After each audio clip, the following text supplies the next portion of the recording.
A chance encounter. She slept alone in the square, 8 months pregnant, with the cold cutting through her skin and her dreams. That's when a stranger appeared, not knowing that this encounter would change everything. Between contractions and silent promises, something bigger than coincidence was born. That night, 2 lost lives found a new path together. If this story interested you, don't forget to subscribe to our channel and tell us which city you're watching from. We'll continue. I promise this will be the best story you'll ever hear in your life. The fine drizzle fell over Chicago that June night, transforming the sidewalks into mirrors reflecting the city lights. Emily walked slowly, protecting her 8-month belly with a coat too thin for that cold. The doors she had knocked on during the day remained closed in her memory. Overcrowded shelters, acquaintances who avoided her gaze, phones that went unanswered. The only thing she had left was the small wooden cross she wore around her neck, an inheritance from the grandmother who had raised her. She sat on a bench in Liberty Square, exhausted. Her swollen feet ached, and the baby moved restlessly as if sensing its mother's distress. Emily was 24 years old and had dreamed of a completely different life. Just 3 months ago, Frank, her boyfriend of 5 years, upon learning of the advanced pregnancy she had hidden out of fear, simply disappeared, taking with him the couple's savings and leaving only a note. "I'm not ready. Don't look for me." The sky darkened further, announcing a night that promised to be even colder. Emily closed her eyes, trying to organize her thoughts. She would have to spend another night in the open, seeking shelter under some store awning. She was so absorbed in her thoughts that she didn't notice the approach of a man in a dark suit, briefcase in hand and tired eyes. Richard Mitchell, 38, co-owner of one of the city's most respected construction companies, was walking back from another exhausting meeting. He would normally take a taxi, but something made him opt for walking that night despite the drizzle. Perhaps he needed to organize his thoughts, to clear his head after another day of difficult decisions and tense negotiations. His life was reduced to work, numbers, quarterly goals, and the empty apartment that awaited him. As he passed through the square, he noticed Emily's silhouette and for some inexplicable reason slowed his pace. Something in the gaze of that young pregnant woman sitting alone in the rain made him stop completely. It wasn't just the obviously vulnerable situation, but a silent dignity that emanated from her, even in such adverse circumstances. "Are you all right, ma'am?" he asked, maintaining a respectful distance. Emily raised her eyes, suspicious. She had learned the hard way that help rarely came without a price. "I'm fine, thank you," she answered dryly, trying to appear firm despite the cold that made her teeth chatter. Richard nodded, respecting her reserve. "It's raining harder now. You shouldn't stay here in your condition. May I call you a taxi? Pay for a hotel room for tonight?" "I don't need charity," Emily replied, but at that very moment a sharp pain cut through her stomach, making her double over and let out a muffled groan. Richard approached instinctively. "Are you having contractions? How long has this been happening?" "It's nothing, just—" Emily couldn't finish her sentence. Another contraction, stronger, made her grab the edge of the bench. A liquid ran down her legs, mixing with the rainwater. "Your water broke. We need to get to a hospital now." Richard didn't hesitate. Ignoring Emily's weak protests, he quickly called a taxi and carefully helped her inside. In the taxi, Emily breathed with difficulty. "It's too early, only 8th month," she whispered, fear evident in her voice. "Everything will be fine," Richard replied, trying to sound more confident than he actually felt. "What's your name?" "Emily," she answered between short, painful breaths. "Emily, I'm Richard. Hold my hand if you need to. We're almost there." At St. Luke's Hospital, everything happened quickly. Emily was rushed to the delivery room, while Richard filled out forms, identifying himself as a family friend in the absence of more precise information. When the nurse asked if he would enter the delivery room, Richard hesitated for a moment. But something inside him, perhaps compassion, perhaps curiosity, perhaps an inexplicable impulse, made him say yes. Properly gowned, Richard entered the room and stood beside Emily, who, between tears of pain and fear, seemed genuinely surprised and touched by his presence. The delivery was difficult. The baby, premature at 32 weeks, needed help to come into the world. For almost 2 hours, Emily fought bravely, gripping Richard's hand as if it were her only anchor to reality. When the baby's weak cry finally echoed through the room, something inexplicable happened inside Richard. The tiny being, so fragile yet so fighting at the same time, was briefly placed in the mother's arms before being rushed to the neonatal ICU. "It's a boy," whispered Emily, exhausted but with a new glow in her eyes. Richard felt his own eyes well up, caught by surprise by an emotion he had never experienced. "He's beautiful and strong like his mother," he replied, his voice breaking. In the hours that followed, Richard remained at the hospital. He arranged the best available room for Emily and closely followed updates on the baby's condition, which doctors said was stable despite his prematurity. When he was finally able to visit the little one in the incubator, Richard felt something transform inside him. That tiny child with tubes and sensors all over his body awakened in him a protective instinct he didn't know he possessed. Upon returning to Emily's room, he found her awake, looking out the window. There were so many questions in the air, so many uncertainties. "Why are you doing this?" she finally asked without beating around the bush. "You don't know me. You don't owe anything to me or my son." Richard reflected for a moment. "Honestly, I can't explain it. Maybe because for the first time in a long time I felt I could do something truly important." He paused. "And you? Do you have family, friends who can help now?" Emily shook her head negatively. Reluctantly, she began to tell her story. Her childhood in rural Michigan, the death of her parents in an accident when she was a teenager, being raised by her grandmother, who also passed away a few years ago, the relationship with Frank that seemed promising until the pregnancy discovered late, and finally the recent abandonment. "I have nowhere to go when we leave here," she confessed, her voice low but without self-pity, "but I'll find a way. I always have." Richard looked out the hospital window at the city that was beginning to wake under a grey morning. He had a mansion in Northbrook, with 6 empty bedrooms and a housekeeper who took care of everything with discreet efficiency. He had lived alone since his divorce 5 years ago, immersed in work to avoid thinking about loneliness. "I have a proposal," he finally said, turning to Emily. "Please don't misinterpret me. I have a big house with plenty of spare rooms. You and your son can stay there until you get established. No commitments, no expectations. Just a safe place for you to start over." Emily narrowed her eyes, suspicious. "Why? What would you gain from this?" "Maybe a chance to do something that matters," he answered simply. "But I understand your suspicion. Think about it. You don't have to decide now." At that moment, a nurse entered the room. "Ms. Emily, your son is responding well to treatment. Would you like to see him now?" Emily's face lit up. Richard stepped back, giving her privacy. "I'll leave you with your son. I'll come back later." Leaving the room, Richard felt something strange in his chest, a mixture of anxiety and hope that he hadn't experienced in years. Without fully understanding his own motivations, he only knew that he couldn't simply turn his back on Emily and her son. Something bigger than himself had begun on that rainy night, and now all that remained was to discover where that path would lead him. 2 weeks passed. Little Michael, as Emily decided to call her son, remained in the neonatal ICU but showed daily progress that delighted doctors and nurses.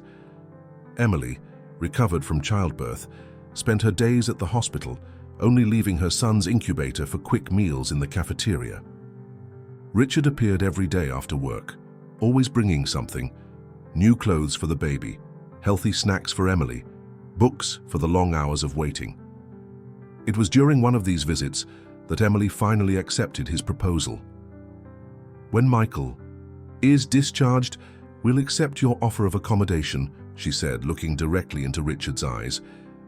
"Temporarily," she added firmly, "until I can get a job and a place for us." The news of the discharge came sooner than they expected. At just 24 days old, Michael was strong enough to go home, although with rigorous recommendations for special care. On the day of departure, Richard appeared with his driver and a car equipped with the best infant car seat money could buy. The mansion in Northbrook surprised Emily, despite being prepared for something impressive. The place was immense with well-maintained gardens and elegant architecture, but had something impersonal about it, as if it were more an investment property than a home. "Martha, this is Emily and little Michael," Richard introduced as they entered. The housekeeper, a lady in her 60s with impeccably pinned grey hair and a perceptive look, smiled genuinely. "What a blessing to receive a child in this house," said Martha, approaching to see the baby. "I prepared the blue room, the largest in the east wing, with a crib and everything you might need." Emily, still uncomfortable with the situation, thanked timidly. The room was indeed spacious, decorated in soft tones with a light wood crib, a comfortable armchair for nursing, and a queen-size bed for her. Through the large window one could see the garden, and in the distance the artificial lake of the community. "I hope you're comfortable," said Richard, standing at the door. "Anything you need, Martha will be available. I normally get home late from the office, but I'm always available by phone." The first days were strange. Emily moved around the house like a temporary visitor, trying to occupy as little space as possible. At night, when Michael woke up crying, she cradled him in silence, fearful of disturbing anyone. Martha, noticing her discomfort, did her best to make her feel at ease, showing her the house, explaining the routines, making it clear that she could use any space. Richard, for his part, seemed to have difficulty finding his place in this new dynamic. He would come home from work, briefly ask about Emily and Michael's day, and then retreat to his office. However, something was changing in him. He started coming home earlier. He began dining at home instead of staying late at the office. And gradually he started asking if he could hold Michael. The first time he held the baby was almost comical. Richard, the confident man who ran a company with hundreds of employees, seemed completely insecure with that little being in his arms. "Am I doing this right?" he repeatedly asked, while Emily adjusted his arms to better support the baby's head. "For someone who's never had children, you're doing well," she replied, surprised by the softness in her own voice. As the weeks went by, a routine began to establish itself. Emily, regaining her strength and confidence, started taking care of not only Michael, but also contributing to the organization of the house. She discovered she had a talent for cooking and began preparing dinners, to the delight of Richard and Martha. Richard, in turn, reorganized his work schedule.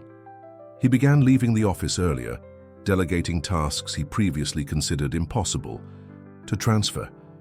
His mornings now began with a quick visit to Michael's room, just to watch him sleep before leaving. Sometimes, when the baby cried at night, he was the first to get up, gently bringing him to Emily to nurse. During one of these nights, as Emily was nursing Michael in the bedroom armchair, Richard entered with 2 cups of chamomile tea. He sat on the edge of the bed, observing the scene with an expression that mixed fascination and something deeper. "He has your eyes," he commented softly. Emily smiled, looking at her son. "And his father's chin," she said, with a slight tone of bitterness in her voice. "Biological," she quickly added. Richard hesitated for a moment. "Have you heard from him? Michael's father?" Emily shook her head. "None, and I prefer it that way." She paused, adjusting the baby in her arms. "You know, in the first days here, I kept wondering what your interest was in all this. Why would a successful man who can have the life he wants decide to help a stranger and her child?" Richard contemplated the cup between his hands for a moment. "I think I was trying to fill a void," he finally said. "My marriage ended because I buried myself in work, leaving aside everything that mattered. When I saw you in that square, I can't explain it. I felt it was a second chance to do something meaningful." The conversation was interrupted by Richard's phone. Upon answering, his expression changed. Yes, I understand. I'll be there tomorrow morning." He hung up with a sigh. "Problems at a construction site in Boston. I'll have to travel tomorrow." "For how long?" The question escaped Emily's lips before she could contain it, revealing a concern that surprised her. 2 or 3 days at most, he replied, seeming equally surprised by her interest. I'll miss you both, he added, a slight flush appearing on his normally composed face. The next morning, Richard left envelopes in the kitchen, one with money for emergencies and another with documents. Emily, if you feel ready, there's a project I'd like you to look at, he explained before leaving. Martha told me you were studying business administration before everything happened. Emily opened the envelope with curiosity. Inside were financial reports from the construction company with Richard's notes in the margins.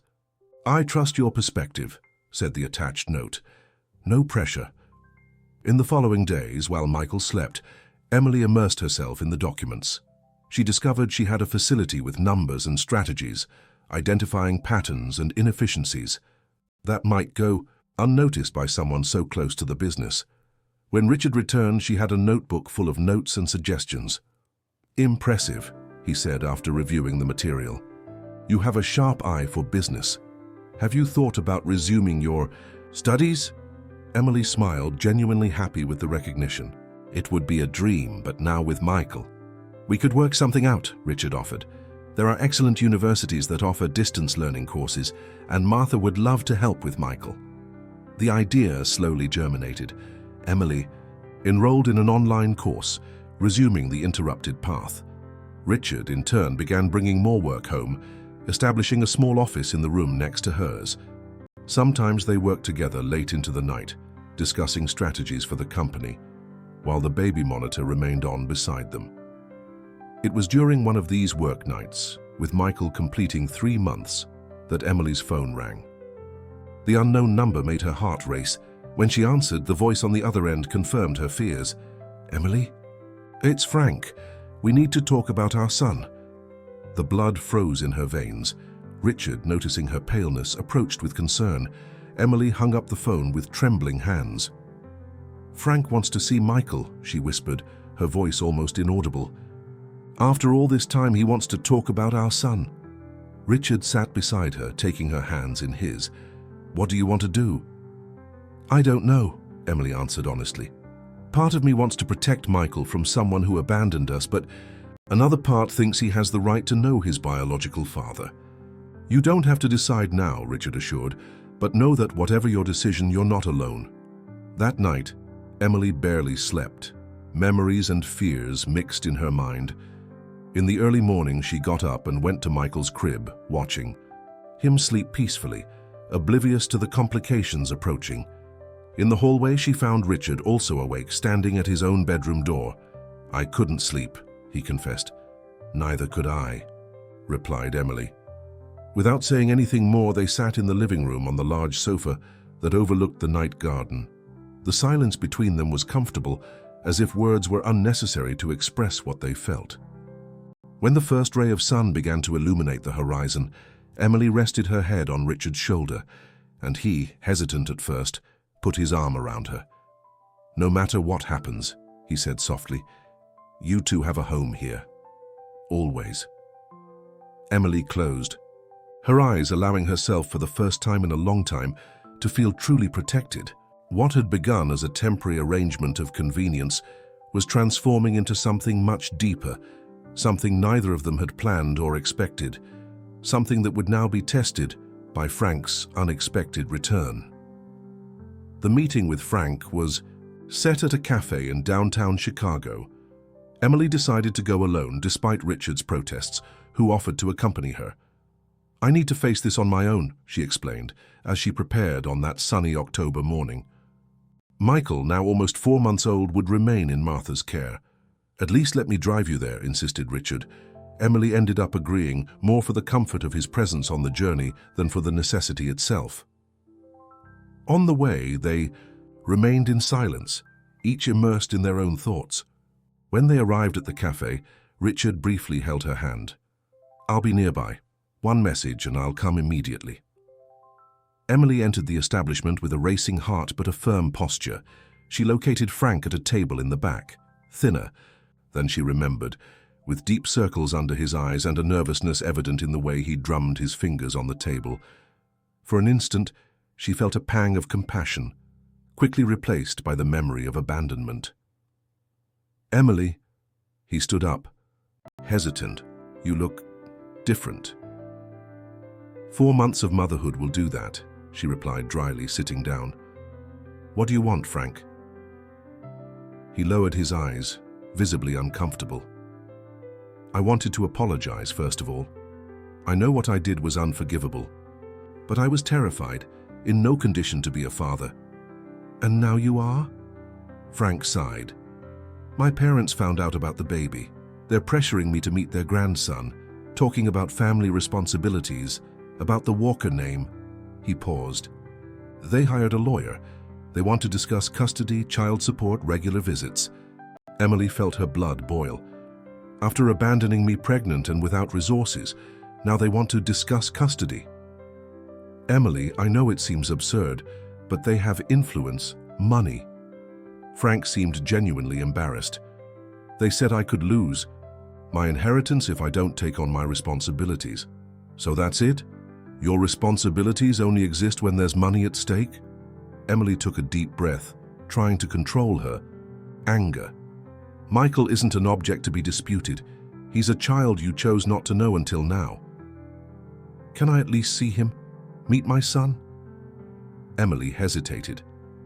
As much as she wanted to deny that right to Frank, she knew that eventually Michael would ask questions about his biological father. We can schedule a supervised meeting, she finally said, but don't get your hopes up about custody. Michael has a stable life now, and I intend to keep it that way. Upon leaving the cafe, she found Richard waiting in the car, as promised. As she entered the vehicle, the tears she had contained throughout the conversation finally came. Richard simply embraced her, letting her vent. He wants to see Michael, she explained between sobs. His parents are pressuring him, talking about a custody process. Richard visibly stiffened. They don't have that right. Not after what they did. But they have money, influence. Emily dried her tears, trying to regain her composure. Frank mentioned the family name as if it were a title of nobility. We have resources too, said Richard, with a determination that surprised Emily. If they want a legal battle, we're prepared. That "we" reverberated within Emily in a way she hadn't expected.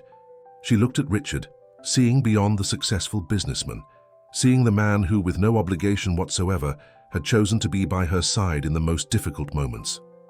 The following week, as agreed, Frank visited Michael at the mansion. The meeting was tense, with the young biological father clearly uncomfortable in front of the baby. Michael, in turn, cried most of the time in the stranger's arms, calming down only when returned to Emily. He doesn't like me, commented Frank, disappointed. He doesn't know you, corrected Emily. He's just a baby reacting to a stranger. Richard observed the scene from a distance, a silent but protective presence. When Frank said goodbye, promising to return the following week, Richard accompanied him to the door, exchanging some private words that Emily couldn't hear. Frank's visits became regular, though always uncomfortable. Over time, Michael began to get used to his presence, although he still clearly preferred the arms of Emily or Richard.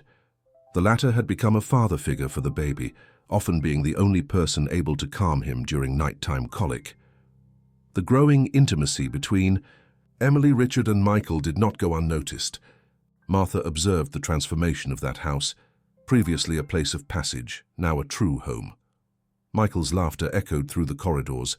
Conversations between Emily and Richard extended into the night, and the family atmosphere that was forming was almost palpable. It was amid this growing harmony that the first great storm arrived.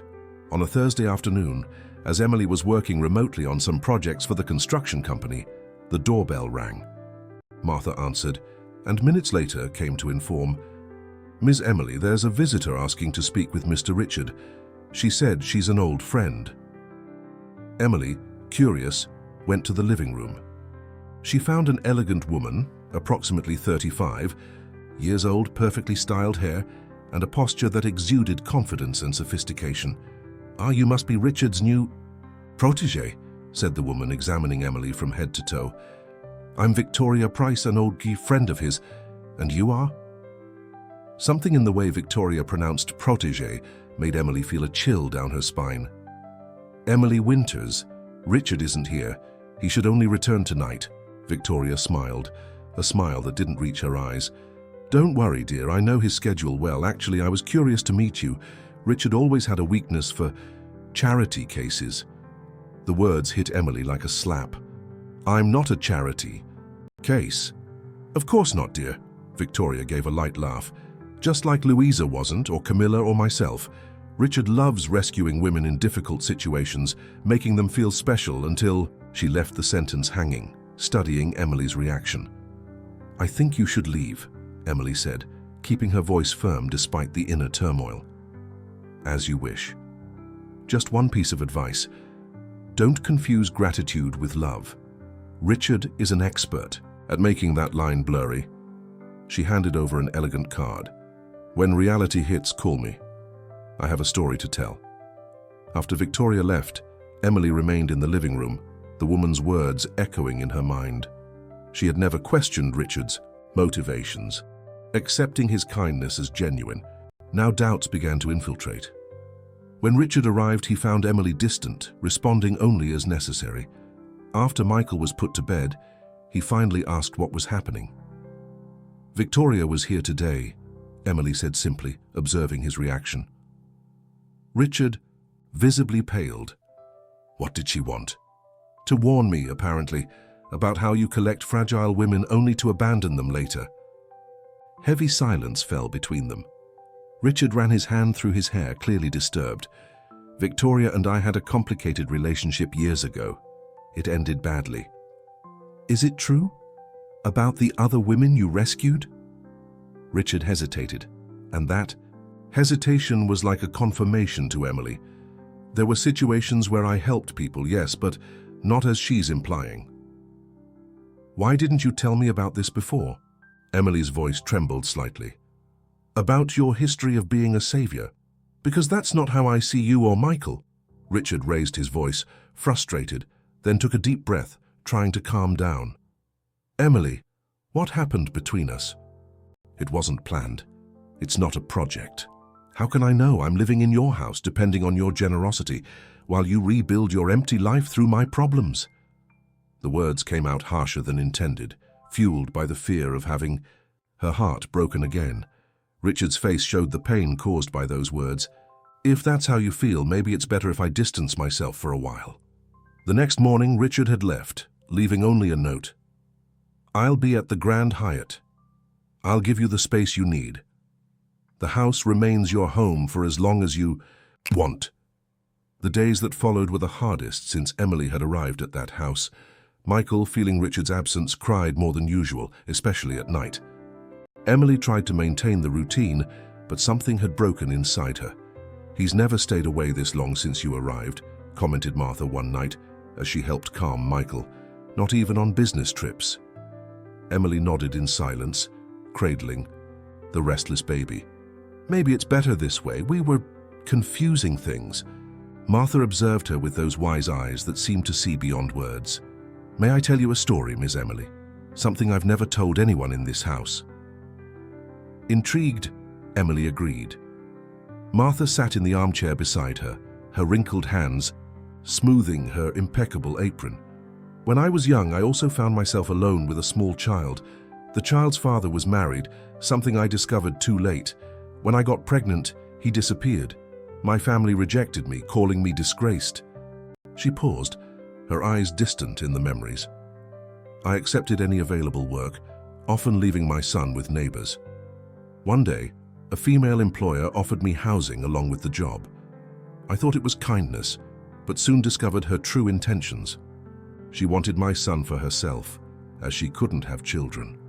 Emily listened attentively, her heart tight. Martha continued. I fled in the middle of the night, with my son in my arms. In the years that followed, I never trusted anyone again. I raised my boy alone, suspicious of any help offered. Martha looked directly into Emily's eyes. Until I met Mr. Richard. I've worked in the homes of many rich people before, Miss Emily, and I can recognize a genuine heart when I see one. Mr. Richard has never loved anyone like he loves you two, Victoria said. Ms. Victoria was engaged to Mr. Richard many years ago. He ended the engagement when he discovered she was cheating on him with a partner from the company. She never forgave him for that. Martha rose, adjusting her dress. True love is rare, Miss Emily. Recognizing it is even rarer. Don't let ghosts from the past, yours or his, destroy what you've built. That night, Emily couldn't sleep. Martha's words echoed in her mind, along with memories of the months lived in that house. She remembered the day Richard held Michael. For the first time, his look when she made brilliant suggestions for the company, the nights they worked side by side, the shared laughter. The next morning, she made a decision. She put Michael in the stroller and asked the driver to take them to the Grand Hyatt. On the way, all her insecurities tried to dissuade her, but there was something stronger now, the certainty that regardless of how it all began, what they felt for each other was real. The lobby of the Grand Hyatt was busy that Thursday morning. Emily held Michael firmly in her arms, feeling her heart beat fast as she approached the reception. The baby, now more alert at 4 months, looked curiously at the lights and colors of the elegant hotel. "Good morning. I'd like to speak with Mr. Richard Mitchell, please," Emily asked the receptionist, who examined her with an evaluative look before making the call. Minutes later, Richard appeared in the lobby. He looked different, with stubble, visible dark circles under his eyes, and an expression of tiredness that transformed into surprise upon seeing them. When Michael spotted him, he waved his little arms excitedly, making those happy sounds he reserved for familiar people. "Emily, Michael," Richard approached hesitantly. "Did something happen?" Emily took a deep breath. "We need to talk. Can we go to your room?" Once in the suite, Richard seemed nervous, quickly arranging some papers scattered on his improvised work table. Emily placed Michael in the center of the king-size bed, surrounding him with pillows so he wouldn't roll, and then turned to Richard. "I brought something for you," she said, extending an envelope. Richard opened it with curiosity. Inside was Michael's new birth certificate, issued just 2 days before. His eyes widened as he read the child's full name, Michael Winters Mitchell. "Emily," his voice failed. "Martha, tell me about your past with Victoria," Emily began, keeping her voice firm despite the emotion. "And she made me realize how I allowed my own fears and insecurities to distort everything between us. It wasn't fair to accuse you like that." Richard sat on the edge of the bed, still holding the certificate. "I should have been more transparent from the beginning, about Victoria, about everything." "What matters is what we've built these months," Emily continued. "You gave Michael and me more than a roof. You gave security, respect, a chance to start over. And in the process," she hesitated, gathering courage, "in the process we became a family, a real family, not out of obligation or convention, but by choice." Richard extended his hand, touching Michael's little face as the baby smiled, oblivious to the importance of that moment. "When I saw him born that night, something changed inside me, as if a dormant part finally awakened." He looked at Emily. "And you, I never imagined I would find someone who would make me want to be a better person every day." Emily sat beside him with Michael between them. "Can we go home, our home?" The answer came in the form of a kiss, the first between them, soft and hesitant at first, then loaded with all the feelings that had grown silently during those months. When they returned to the mansion that afternoon, Martha received them with a smile that said more than words. The house seemed different now.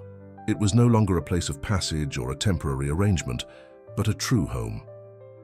The following weeks brought new challenges. Frank continued his visits to Michael, now occasionally accompanied by his parents, who maintained a formal and distant posture. During one of these visits, the subject of legal custody was finally put on the table. "My parents insist that Michael should grow up knowing the Walker family," said Frank, visibly uncomfortable with his own suggestion. "They're willing to offer complete financial support, the best education." "Michael already has a family," replied Emily firmly, "and as for financial support, we don't need it. We're well established." It was Richard who proposed the solution.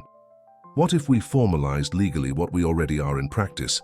I could adopt Michael with your consent, Frank. You would continue to have visitation rights, but the primary custody would remain with us." The proposal surprised everyone. Frank, after a few days of reflection and long conversations with his parents, ended up agreeing, perhaps realizing he wasn't truly prepared for fatherhood, or perhaps understanding that Michael really was better where he was. The adoption process was initiated, with Richard hiring the best family lawyers in Chicago. Emily resumed her studies with even more determination, now with the clear goal of becoming a partner in the construction company in the future. The family dynamic strengthened every day. In the midst of this adjustment period, Emily received unexpected news. She was pregnant again. The discovery came with a mixture of joy and apprehension, the joy of expanding the family they had built, the apprehension for the complications that a new pregnancy could bring to the ongoing adoption process. "It's a blessing," said Richard, when she told him teary-eyed. "Our family growing in ways I never imagined." The final hearing for Michael's adoption was scheduled for when he was 8 months old. Emily and Richard arrived at the courthouse hand in hand, with Michael elegantly dressed in Martha's arms, who insisted on being present at that special moment. Frank attended, accompanied by his parents, who maintained contradictory expressions, a mixture of resignation and relief that revealed their true feelings about the whole situation. When the decisive moment came, however, Frank surprised everyone with his declaration. "Your Honor, I acknowledge that I wasn't present when Michael needed me most. Mr. Mitchell and Emily have provided him with a stable and loving home, something I couldn't offer at this point in my life. I believe adoption is best for my biological son." The judge, after hearing all testimonies and evaluating reports from social workers, delivered her decision. "Considering the best interest of the child and the strong bonds already established, I grant adoption of the minor Michael Winters Mitchell to Mr. Richard Mitchell, maintaining visitation rights, to the biological father as per the presented agreement." Leaving the courthouse, Emily couldn't contain tears of joy. Richard carried Michael in his arms, pointing to the blue sky, to the birds, to the trees, as if he wanted to show his son that the whole world was now open to him. The wedding took place 2 months later, a simple ceremony in the mansion's garden with few guests. Michael, now firmly established as the couple's son, wore a small suit matching his adoptive father's. At the improvised altar, under a pergola covered with jasmine, Emily, with her 4-month pregnancy belly, softly outlined under the simple white dress, made her vows. "Richard, you found me when I had lost everything except hope. You offered me not just shelter, but a new beginning. Together, we transformed chances into choices, strangers into family, a house into a home. I promise to honor each day of this journey that began on a rainy night and now extends for the rest of our lives." Life as an officially constituted family brought its own series of joys and challenges. The company thrived under shared management, Richard handling the technical and strategic part, Emily revolutionizing administration and employee welfare.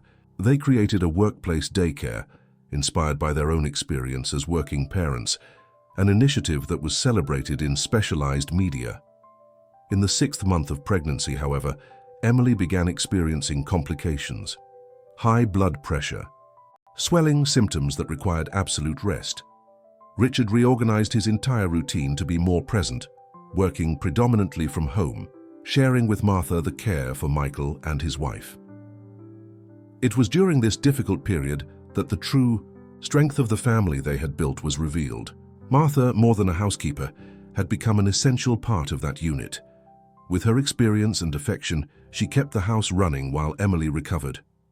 Michael, now almost a year old, was taking his first steps, filling the house with joy even in the most tense moments. Against all medical expectations, the pregnancy reached full term. Sophie was born on a spring morning, healthy and strong, with Richard's eyes and Emily's nose. At the hospital, with Michael on his lap trying to peek at his newly arrived little sister, the family was complete. 2 years passed. The mansion, previously an impersonal space, now overflowed with life. Richard's office had been transformed into a family space, with toys scattered among important documents, children's drawings fixed next to architectural plans. On a Sunday afternoon, as the children played in the garden under Martha's watchful eye, Emily and Richard sat on the porch, observing the small world they had created together. "Do you remember that night?" asked Emily, holding her husband's hand. "In the square in the rain?" Richard smiled, gently squeezing her fingers. "How could I forget? It was when my life truly began." "That night," confessed Emily, "I was about to give up. I had lost faith, hope, everything. And I was living in a void well disguised as a success," he completed. "Numbers, deadlines, meetings, nothing that really mattered." Emily looked at Michael, now almost 3 years old, teaching Sophie, almost 2, how to blow soap bubbles. "I don't believe in coincidences, you know? I think there's a greater purpose in the crooked lines through which our lives are drawn." Richard pulled her closer, kissing her forehead. "Life breaks us in so many ways, Emily. But sometimes it's through the cracks that light manages to enter." At that moment, as if understanding the importance of their parents' conversation, Michael and Sophie ran to them, spreading laughter and energy. Michael, with his curious eyes that so resembled Emily's, asked, "Daddy, Mommy, are you happy?" Richard lifted his son in his arms, while Emily welcomed Sophie in her lap. "More than we could explain, son," he answered, with the certainty of one who had finally found his place in the world. "More than we could dream." As night fell, with the children already asleep and the house immersed in a comfortable silence, Emily and Richard returned to the porch. The starry sky seemed particularly bright that night. "You know what I learned in this whole journey," said Emily, leaning back against her husband's chest. "That sometimes miracles don't fall from the sky. They're born from small gestures, from courageous choices, from hands extended at the right moment." Richard enveloped her in his arms, contemplating the stars. "And that families aren't just those we're born into, but mainly those we build." In the living room over the fireplace, a framed photo showed the 4 of them, Emily, Richard, Michael and Sophie, gathered in a tight embrace, with smiles that told a story of new beginnings, choices and the love that transforms strangers into family. Next to the photo, almost imperceptible, a small wooden cross, the same one Emily carried around her neck on that rainy night, now served as a silent reminder that no matter how dark the night, there is always the possibility of a new dawn. Dear listeners, we hope that Emily and Richard's story has touched your hearts. To continue this emotional journey, we've prepared a special playlist with equally engaging stories. Find it by clicking on the link to your left. If this narrative of new beginnings and second chances moved you, don't forget to subscribe to How Channel and leave your like on the video. Every day we bring unique stories that explore the complexity of life, love, and the families we build by choice. Don't miss our upcoming